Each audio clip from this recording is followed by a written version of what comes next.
Welcome to my WWE Wrestlemania Night 2 reviews. I already just did Night 1, so I just uploaded it. It's probably going to be uploaded before this video, so make sure to turn on post notifications for that and subscribe and like this video because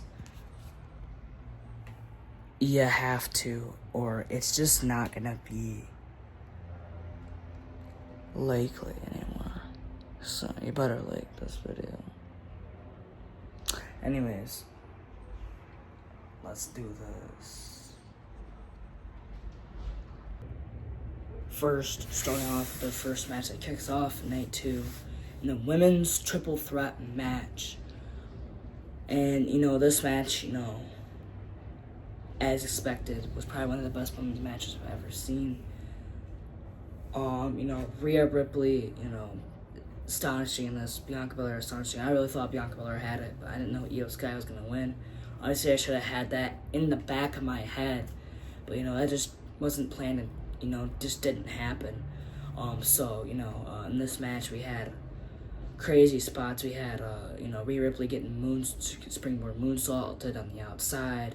We had, I think, Io, this spot where Bianca goes to the top and, did this, reverse suplex. Or it was, a back-to-belly suplex with, another back-to-belly. No, it was a superplex, and, that was insane. Either a suplex or a powerbomb. I think it was, a superplex or something that Io. And Io, flipped moonsaulted. And I think she got, the worst of that whole entire move, which is still insane to even, consider and think of as, and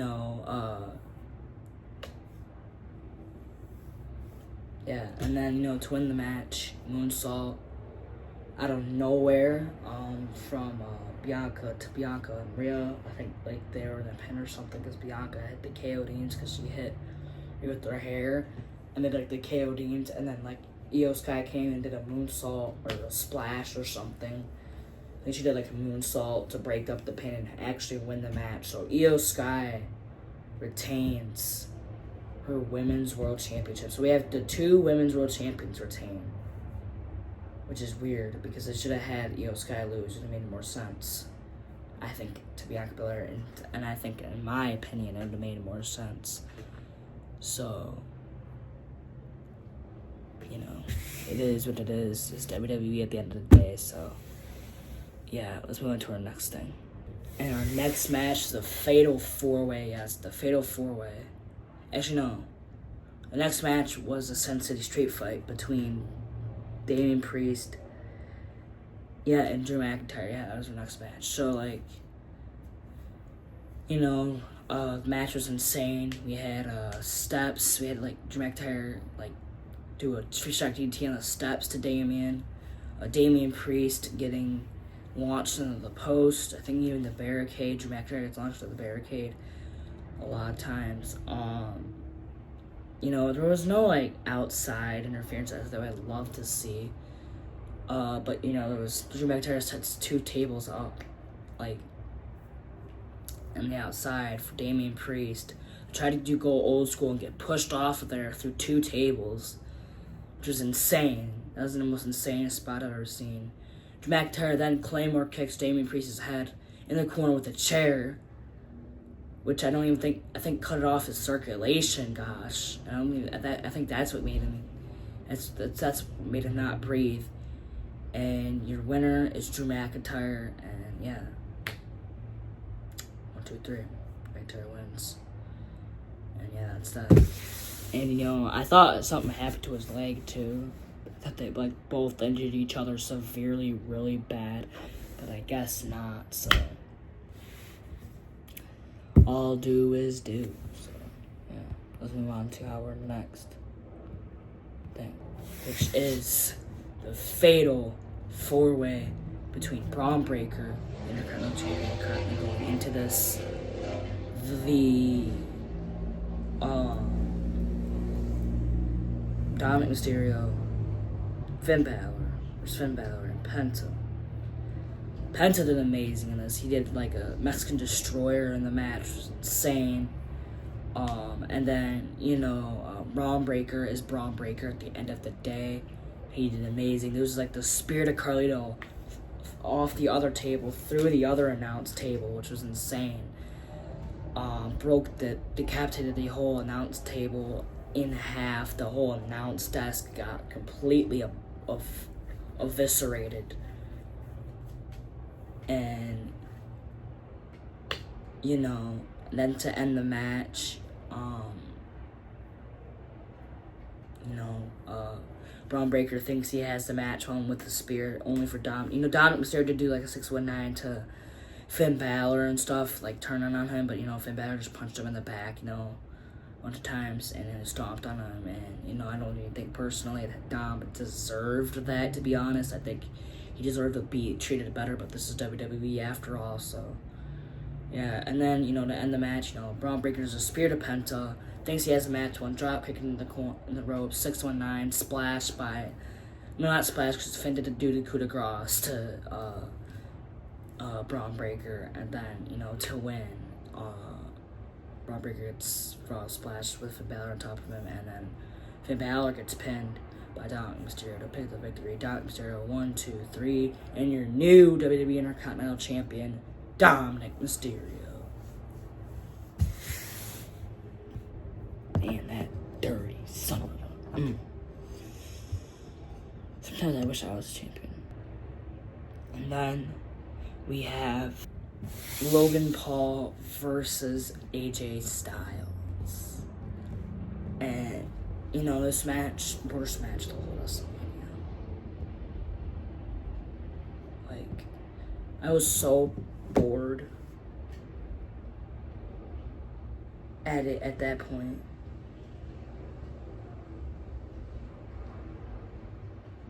And it just wasn't fun at all. Like, from a standpoint. And, like, the ending was cool, but, like, I'm just gonna talk about the ending and stuff, but, like, Logan Paul,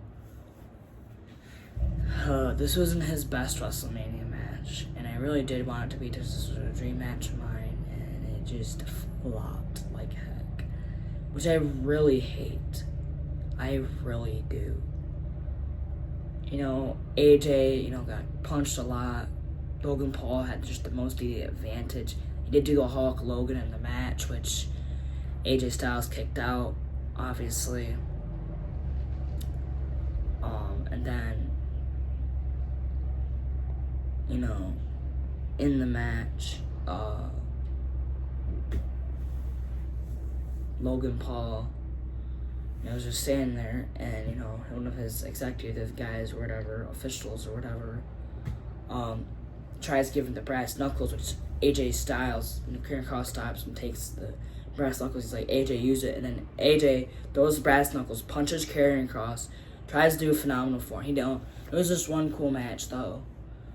Cool move, where Logan Paul did the Styles Clash, and then AJ Styles reversed it into a Styles Clash of his own. That was insane.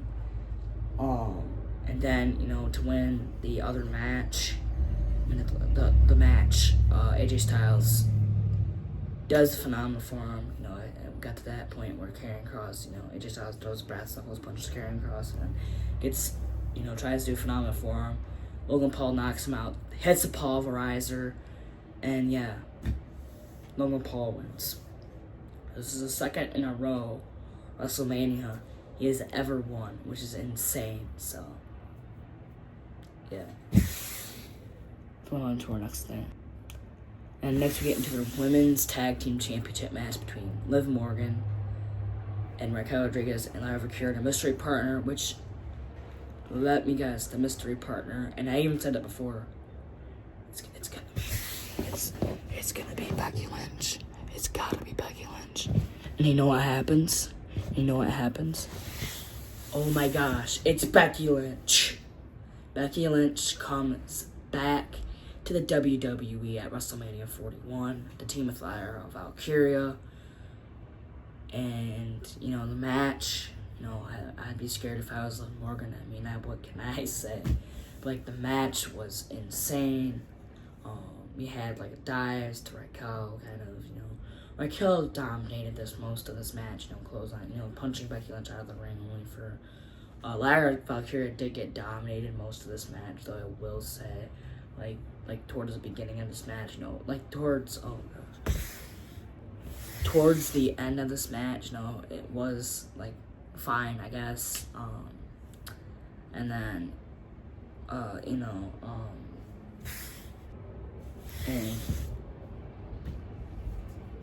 no, Liv Morgan goes to, you know, hit the Oblivion, which does happen to Becky Lynch. Becky Lynch, you know, Lyra Valkyria breaks it up, and then Lyra Valkyria almost gets Oblivion, but doesn't. Actually, no, Becky Lynch almost gets Oblivion. Actually, Lyra Valkyria did get Oblivion, which Becky Lynch broke it up. And Becky Lynch almost gets Oblivion, doesn't. And then she did, like, the Disarmor to Liv in the match. She even considered on doing the Manhandle Slam to end the match. And your winners and your new women's tag team champions, Becky Lynch and Lyra Valkyria. Insane. So, yeah, let's go on to our next thing. And our next thing is Cody Rhodes versus John Cena. Now, before we get into this match, you know, John Cena's entrance, slow, methodic. You feel the slowness. You could really feel nostalgia taking over as you're watching this. As you're watching this thing, and you know, Cody Rhodes comes out, you know, gets a bunch of boos as he possibly would have for the first time ever in WrestleMania history. It's like he's almost turning heel again. It's like we turned the clock back a couple years to 2013, and you know how things are when Cody's heel. But he wasn't heel in this match; he was still face. Cody did do like, you know, Cena like dominated most of the match, which I'm surprised. Well, I'm actually not surprised because, you know, I kind of would and probably would have expected that by John Cena. You know, John Cena, you know, hits the shoulder tackles slowly. You can't see me, but, you know, Cody kicks in, does the disaster kick, Cody Cutter, and that's still not it. John Cena kicks out, and then John Cena does an AA, Cody kicks out, and then he does a 5-knuckle shuffle. Slowly, you can't see me 5-knuckle shuffle. And, you know, that still isn't it. Cody's still kicking out. Cody then does a super Cody Cutter off the top rope, which then, you know, Cena kicks out, obviously, again. And I'm like, what the heck's happening? And then, we have the most weirdest sequence where Travis Scott, a guy, it's a rapper. Now, if you guys know him, you know what I'm talking about. Good for you if you don't. Gonna have to do some research on him. Anyways, Travis Scott comes out, pulls out the ref, and now is having some beef with Cody, which then Cody gets in, does a crossroads to Travis Scott. Doesn't hurt Travis Scott at all. He's probably fine. You know, I think he was just knocked out unconscious for a little bit out there on the outside until John Cena. You know, he hit an avalanche in this match, and Cody still kicked out, so I'm surprised. And then, you know,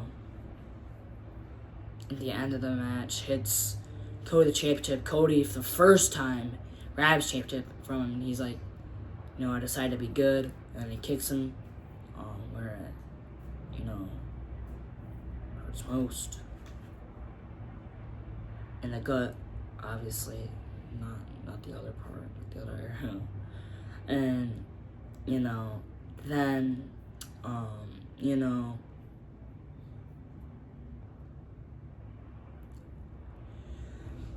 Cena does an AA to Cody after he hits him with the championship. Sorry guys, my dad came in. Anyways, you know, in the match, Cena hits Cody with the championship, does an AA, and 1, 2, 3. Cena is your 17th championship win, Genius 17 championship win, and will go forever, all time, as being Ric Flair and having the most title reigns, as in having the most title reigns in WWE history.